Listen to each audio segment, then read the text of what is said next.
Der Bauernkrieg vom Paul Münch, 5. Teil, der Sturm aufs Schloss. Der Sturm ist los, wild drängen die Bauern, mit Mannesmut an die mächtige Mauer. Die Lanzen sausen mit scharfem Gezisch, Krach donnern die Kolberns durch.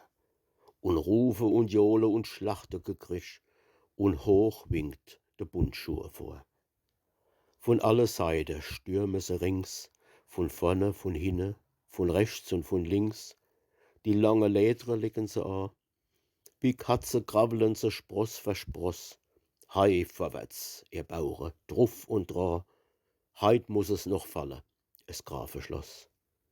Die Brandfackel her, ich schmeiße aufs Dach, es muss brennen und flackern mit Prassle und Krach. Hui, wie die Flamm am Dachstuhl leckt.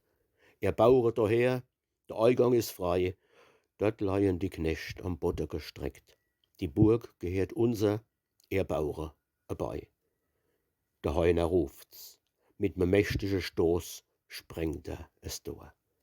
Die Angel reißt los, und wiedig, schwer sein Schwert in der Hand, so steht er im Schlosshof, voll Ruß und voll Blut, und ober ihm brennt's und prasselt der Brand, sei Aare leuchten vor Schlachtewut. Und hinter ihm noch, da stürme kühn die Bauern der Weide, Schlosshof neu. Da schmeißt sich Dapper mit seine Knechte, der Junker entgehe und drängt sie ans Tor.